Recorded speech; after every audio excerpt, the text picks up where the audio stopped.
there are buildings, old, silent, standing quietly in the heart of the city.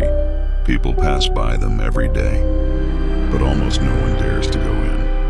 And if they do, they're warned with one simple sentence: never go to the 13th floor. Min had just moved to the city, broke, tired, desperate for work. So when he got a job as a night guard in an old office building, he took it without asking much. The manager was an old man, barely said a word. But before leaving that first night, he turned and said, "Whatever happens, do not go to the 13th floor. Even if you hear something, ignore it." Of course, Min laughed. There was no 13th floor. The elevator buttons went from 12 to 14, just like every other superstitious building. The first night passed in silence. The second, uneventful. But the third night, at exactly 2:13 a.m., he heard it. Ding! The elevator, moving by itself. The camera feed lit up. Floor 13. Ming froze. There was no 13th floor, but there it was. On the screen, a shadow, standing just beyond the elevator doors.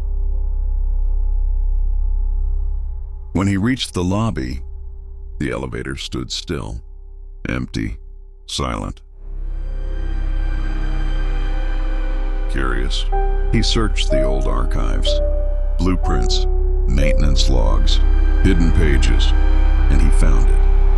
There was a 13th floor, sealed, after a fire in 1998. Nobody survived. The company erased it. Erased everything. On the fifth night, the knocking returned. Stronger, faster, desperate.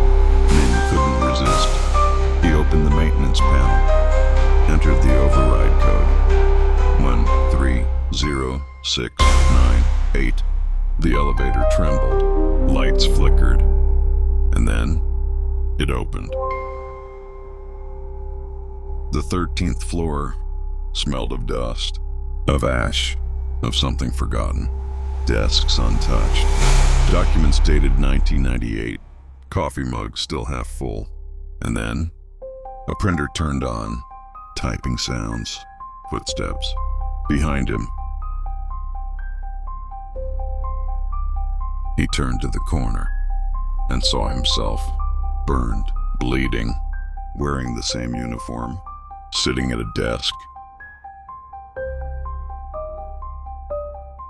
Min ran, but there were no doors, no elevator, no escape, only concrete walls and silence. The next morning, Min was gone. No trace, no name in the employee file, no memory of him being hired, and the 13th floor never existed. A week later, a new guard came. Same job, same shift. The manager smiled and said, "Nothing to worry about here. Just one thing. If you hear knocking at 2 a.m., don't open the elevator.